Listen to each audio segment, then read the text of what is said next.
Speech that you're going to say. I got it. On 3. 1, 2, 3. All power to the people. Most of the time when you hear activists speak, they often tell you what's wrong with society. Everything that they see that's wrong with society that we need to fix. Like, we're going to try something different today. We're going to talk about what we need to do to fix our community that we live in. We have to understand in our communities that we are not the problem. We are not each other's enemies. Our enemy is imperialism. Imperialism are the people that own the buildings, that own our homes, that own the businesses, that control the communities we live in and control the institutions in our community. That is our enemy. If we want to fix our communities, we have to organize and come together and work door to door to build institutions that work for us. It sounds hard, it sounds heavy, but it can be done. You have to come out your home and go door to door and talk to your neighbors. We have to become human beings again and don't see each other as capital or a means to get somewhere. Once we get into that type of work, that kind of action, we will change the trajectory of our future. But right now, we ain't doing none of that. And most of the leadership is not teaching us to go towards that. So we have the power, the people have the power. This is what the Black Panther Party preaches. This is what the Black Panther Party teaches. From UP Newton to Fred Hampton, this is what we about. Don't worry about what anybody says about the Panther Party. We know what the COINTELPRO, what the FBI is going to say about the Black Panther Party. They make us seem like we're everything other than what we are. Our purpose in the community is to be a voice for the people.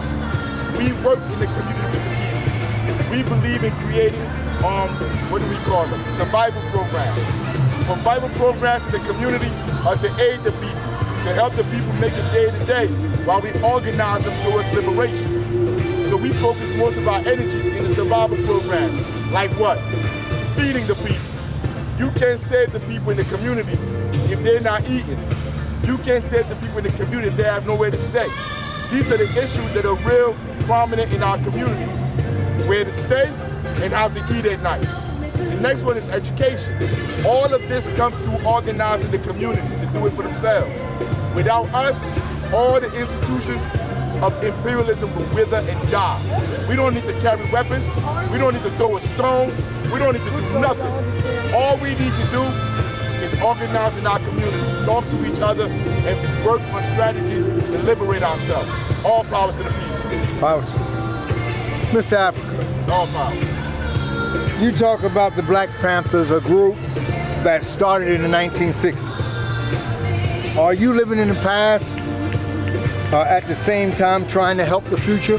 All power to the people. That's a good question. And people often say that. I often hear people say that, like, the original Panthers. The original Panthers, we believe in the original Panthers. We don't believe in the Panthers of today. And your Pantherism is not an individual. It is not a person. It is a science. It is a way of life. To be a Panther, you have to go through 11 weeks of political education to understand what political philosophy is, to understand what our political philosophy is. Once you understand that political philosophy, which is rooted in dialectic materialism, in other words, science, then you can become a Panther. So it doesn't matter if it's Marcus Garvey, it doesn't matter if 1,000 years ago, you can go all the way back to Africa. If they practice science, if they practice the same philosophy that we practice, you can use it tomorrow, 100 years from now. Science doesn't change. If you jump on the top of that building, the laws of gravity demand you're gonna hit that floor and you're gonna die. That's gravity. 100 years from now, it's still gonna be the same laws. Gravity works the same. It is the same thing with social institutions. Social institutions, all the material conditions we're dealing with are scientific and can be measured scientifically. Okay, well, what about in your organization? Because you do still have a head, meaning the Black Panther, that's your name. Do you expect everybody, or is that a future a goal to make everybody a Panther? Who can be a Panther? All power to the people. Anybody can be a Panther. If you're going through these conditions, or you're not going through the conditions, if you recognize them and you want the people to hold power, you can be a Panther. That's all Pantherism is. Pantherism is the people holding power, not imperialists. That's why I started off by saying who our enemy is. Our enemy, as the people, as the majority, as the mass of people, our enemy is imperialism. It is not individual. It's not a white person, it's not a black person, it's not a woman, it's not our problem is imperialism. Okay, you're saying some words that, because I am 60 years old, Gotcha. Quite older than you, maybe 25 years older than you. Gotcha. All right. But you're saying some words of imperialism and things of that nature. The people of today, how would you break that imperial? What do that mean today for today's mind? All power. All power. When you come to the political education, that's what you understand. You understand all this terminology. Yeah. Your landlord is your imperialist. They control the means of production. They control whether they raise the rent up, whether they bring it down. Them working with City Hall, with different institutions, control your reality. Your boss. Your boss, the person that owns the company, if you work in private industry, wherever you work at, that person is the imperialist. The people that own all the businesses, downtown, Prudential, the people that control your society, those are the imperialists. So what should we do? What are you? Because you're always going to have people that have economic will, that's going to create businesses, and at some point that do help us because we get the funds and we're able to build our families and buy cars and live in a place. So, Mr. Africa, what I'm asking you, what balance? Is there a balance between that? All power. See, like, I'm gonna just use slavery. When we were on the plantation. And when we were on the plantation, see, everybody understood we was under bondage. Yeah. We were all slaves. It wasn't no mistake that you were a slave. When you woke up, you went to that plantation. We all understood. So what did we do? We worked on that plantation. Yes. From sun up to sundown. That's right. But we organized to build an underground railroad. We didn't stay on the plantation all day and say, you know what? My master nice to me. So you know what? Yo, we can work with master and find better ways to live. Maybe we can even do this where we go live in the house with master, become house Negroes and get better treatment. We're not in the sun. That wasn't the plan. The strategy was go on that plantation. You know you on that plantation. But we singing folk songs, we're talking, we're doing signals to build that underground railroad to lead to freedom. You want to build an underground railroad under imperialism? It's organizing. You have to organize, organize, organize, organize. Stokely Carmichael said that. Look up Stokely Kwame Ture. That was his name after he understood who he was. Look him up. He tell you, our first step is organizing. So the way how you beat the imperialists, the people that own everything, you can only beat them through people power. They own all the institutions, from education to the judicial to economics. Without us, all those institutions will crumble and die. Now that's not me being facetious. That is the reality. Without us in the community, yes, going to those institutions and giving those institutions credibility, they will die. That's right. So what we need to do is go door to door and talk to each other. What do you need? What do you need to make it through the day? How are you doing? How is your son doing? How is your daughter? How is the family doing? You get to know each other and we understand we're all suffering through high rent. We can't buy food. Gas is expensive. We start talking about the same things, yeah. And then we build a connection through that.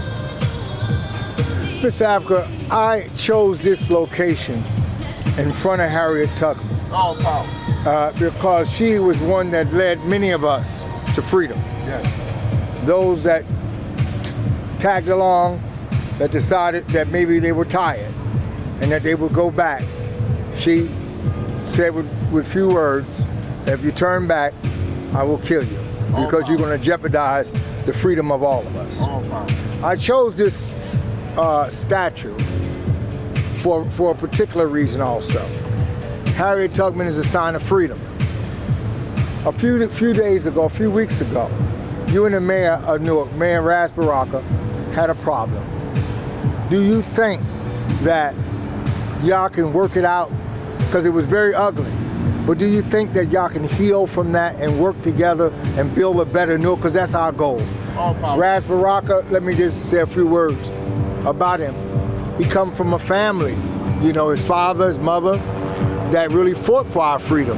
I believe his father was jailed for our freedom after the, as Lightham called it, the rebellion. Some people still call it the riot of 1967. Okay, and you know, I know how you're coming, and I understand them too. My family has been in this area 100 years, since 1923. I've seen many mayors come and many go. And in these big cities, there's always a hype built behind our mayors. I don't know whether it's a black thing or just a thing that we are in a city that's a metropolitan that accumulate more dollars in the little towns. So everybody's watching the Newark election. Everybody's watching it, like they watched the Manhattan election. Should we, when we look at a person like Raz, his brother, and them, and you know, they're about my age, they're close to 60. But the difference between them and me is that I come from ancient Egypt, like his father, you see, and Raz and his brother, them are the new generation. You see, a lot of hurdles I had to go over because my father was born in 1918.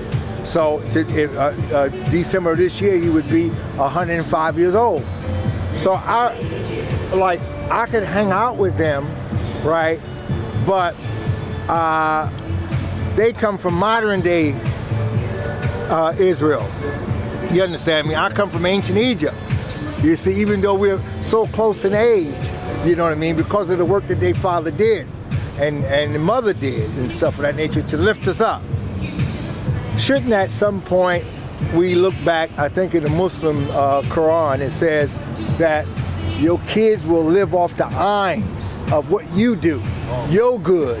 You understand me? So sometimes you gotta be a little lighter on them because just like we are trying to get up, they're trying to balance on this thing because it's a one-way ship for us all. It's a one-way route. And they took the baton, and it's going to be it's not going to be perfect. It's not going to be perfect, Mr. Africa. It's not going to be perfect. Can we, at some point, come together and show our hands of friendship? Of friendship. Is that possible on your side, Mr. Africa? The friendship, really, a real friendship. I understand. Hey, look, this is not like activism, revolution, liberation. Yeah. It's not about emotional, it's not about feelings of how you feel. Yeah. This is a science that we're working on. Yeah. Trying to work for the people. Yeah. I don't have no ill will towards the mayor. I really don't care.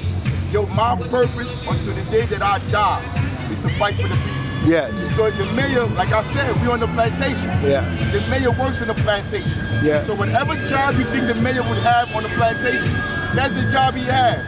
He has to do that job on that plantation. Yeah. But building the Underground Railroad doesn't mean you leave that job or you stop what you're doing. Now, to look at those aims. Let me interject. To look at those aims. This park here was Washington Park. Gotcha. Ever since I was born, This park right here? Yeah, I was born 1963. Who name? Washington. Yeah, slaves in. Huh? Yeah, slaves. Well, yes, he did. Yeah, Nothing Washington. changes. Washington. Nothing And changes. he changed it to Harriet Tubman. Law.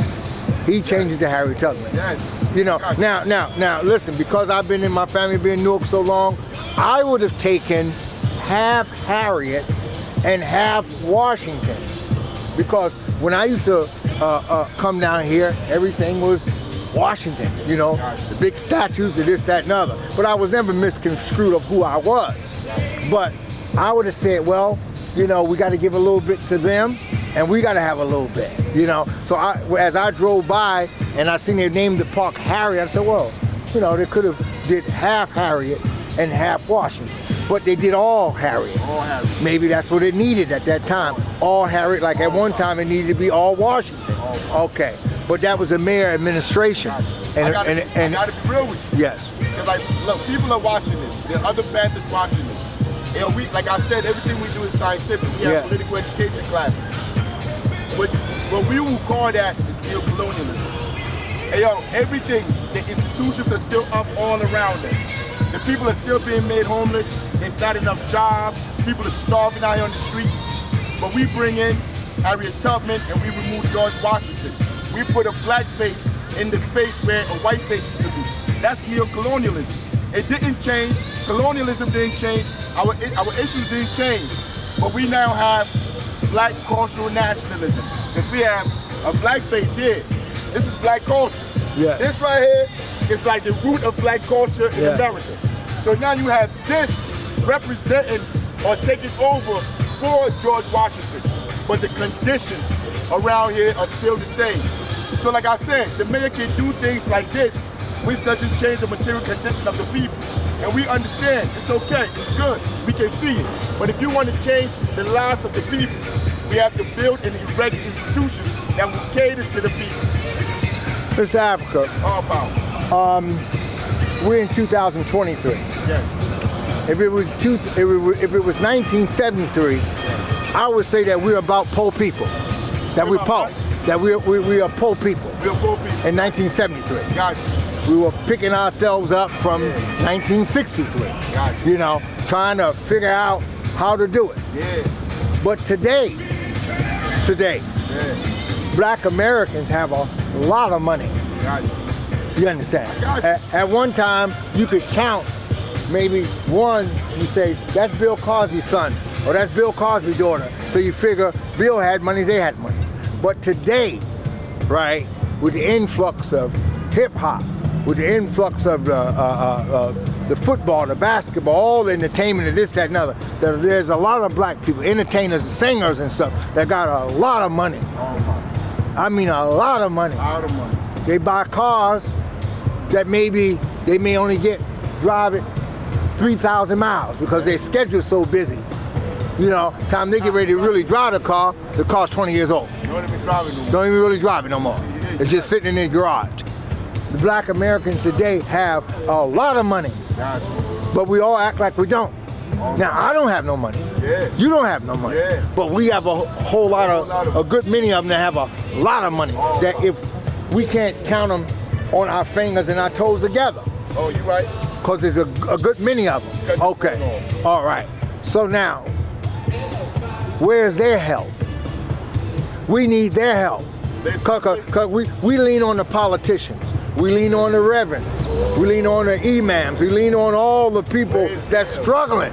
But what about those black folk that got a lot of money? Let me tell you something. This is a great conversation. These are conversations we should be having at the community. These are conversations people that are on CNN, MSNBC, black people that are on them spaces supposed to be having. But you started it, so we gonna have it. That's right. Hell, we have something called a class. Right. We have class. Classism. Now listen to what I'm saying real quick. The class dimensions and the class battles within black people. That's right. Within black people, the chasm is as wide as it is within white people. Right. White people have that class thing. Now between blacks and white people, the chasm is just as wide. So now we're dealing with class issues. Those people you talked about. They got a lot of money. They got the celebrities, Got a lot of money. entertainers, and let me use a word, and the professional, managerial black folks. That's right. Those people don't work for the people. If they work for the people, they know what's going to happen to them. There's a list of what has happened to entertainers and athletes when they decided to help people like Malcolm X, when they decided to help people like Dr. King. They used to be celebrities helping, but they have learned through COINTELPRO, through J. Edgar Hoover, do what they need to do to be able to keep their money, not to look after their own brothers and sisters. So now you can finish. You can say something. Do you really believe that today? That they don't care about their brothers and sisters? That they're not economically helping? Why ain't they helping? I'm telling you why they're not helping. Oh, okay. If they help, if they help the people, imperialism, the people that pay them, will take their money, and they'll be right here on the plantation with us. Well then, so let me finish. So they're fearful. They don't want to anger those people. So now Queen Latifah has buildings in Newark. She's rich. She's a millionaire. She has buildings in Newark, gentrifying Newarkers. But wherever she goes, she says, I'm from Newark. I love Newark. Yes. But since she has the money, and to her, we live in a capitalist society. So for her to make more money, she has to join into that economic system. So now she becomes the landlord. So just because she look like us, just because she may look like Harriet, See, now it's the imperialists. Just like during slavery, they had slave masters. We have always had a buffer class of black people that had, and they have always sided with the imperialists. If you read, what's his name? He wrote the history on Haiti. What's his name? I don't know his name. I can't believe I can't remember his name right now. But he did the Black Jacobins. That's the name of the book. C.L.R. James. He's going to tell you, when you read his account, that they were free slaves. They had free slaves and mulatto black people that looked half white, that were part of the society and they were free. And they told the rest of the black people that were slaves, yo, the system is okay. You can buy your way out of freedom. You work your way out of it. They have never worked with the people. So we cannot depend on celebrities. We cannot depend on the managerial class. We cannot depend on entertainers. They will never save us. And they are the people that Du Bois called the talented, was it talented 12, talented 10? Talented 10. The talented 10. Yeah. That's what Du Bois called it. The people that have all the resources. It is their duty to build erect institutions that take care of the rest of the people. But they will never do it because they will take away their money. Let me interject, Mr. Africa. The way you out here with your blood, sweat, and tears, and you're willing to give it all up. Everything. To do the right thing. Of course. To your understanding. All power to okay. Then why don't the rich blacks come out and do the same thing? They will take their money away. Oh, okay. They will no longer be rich. But we have no money. So they'll be able to stash some aside. They can't take it all. Hey yo, think back. Let's think back. I'm in my 40s now. Let's think back. Let's think back to the 90s, to the 80s, 2000s. All the black people with money that we know. What they do with Michael Jackson? What they do with Mike Tyson? What they do with Tupac Shakur? What they do with Muhammad Ali? Yo, you could go all the way back. Yo, in fact, what did they do? He went to Rutgers. We right here. We by Rutgers University. What was his name? Paul Robeson. Yo, they took Paul Robeson to the Congress, and they tried to call him a traitor to the country because he tried to stand with the people. They made him broke. Paul Robeson died broke. He didn't have nothing to his name when at one point he was the most powerful and richest black man. But that was at his time, Mr. Africa, when there was one or two rich black men. But today, you understand me, it's a whole lot of rich black people, black men and women, they got a lot of money. And they ain't doing nothing. All right. It's not a coincidence. Because like the stuff I'm saying to do, it's not hard. Like the stuff I'm saying to do. We lean on the politician. But the politician got a job. We lean on this person, but this person got a job. Some of these people can go make an album, or they can make a movie. You understand? They can run a football, or hit a or shoot a basketball, or baseball, and make all kinds of money to help. Yeah, and they will come back and give none of that money to their people. I mean, they'll come back and they'll do a book bag drive, a back to school drive. Yeah, right. So they could give our kids book bags to go to white supremacist schools. They won't come in the community and build liberation schools. They won't. And there's only one logical reason. They're scared to do it. But look, listen to me. Listen to this message as Panthers. Right. As Panthers, we don't look towards celebrities. We don't look towards politicians. We don't look to any of these people to do anything to liberate us. Because we understand that they're not going to liberate us. We know what side of the table they're on. So now, you said we have no money. Me and you, we out here trying to lift them up. Those of us in this community, you're right, we're poor. Yeah, we're poor. We're working people. Yeah, we're financially corrupt. That's right. But together we're not. I mean, together, yo, I have a job, my wife has a job. Yo, when we come home at the end of the month, yo, we can put $25, $50 away towards institution building. Yes. If every single person in the community is 300 and some thousand people in North New Jersey, yo, just have 200 people putting $50 a month away to build institutions, to build economic centers in their community. Yo, in a year, 2, 3, 4, 5 years, you can build schools, you can build industry. Yes. But it takes that organizing. So now my question is, how am I going to get to those institutions first? By begging the politicians, by begging the celebrities, or by going door to door talking to my neighbors? I believe, from everything I've studied as a sociologist and as a historian, my quickest chance of gaining liberation is getting my neighbors to join me. Yeah. So I don't need to go to City Hall. I don't need to go beg Shaquille O'Neal for money. I don't care about his money. I mean, if he doesn't want to help our revolution, then he's a traitor. And there's nothing to say to him. Let him be. Let him go and do what he got to do. It's the same way I feel about Shaq, feel about celebrities, it's how I feel about the mayor. Everybody got to choose their path. And as Panthers, our path is to organize our communities to liberate ourselves. No one can do it but ourselves. All right, okay. Again, this is Zachariah Jackson. We're honored to talk to you. We put it off for a few weeks because of the rain and this, that, and other, the heat. But today, God gave us a good day. All power. So again, I'll end this right here with power to the people. All power to the people. All power to the people. I live for the people, I die for the people. Amen.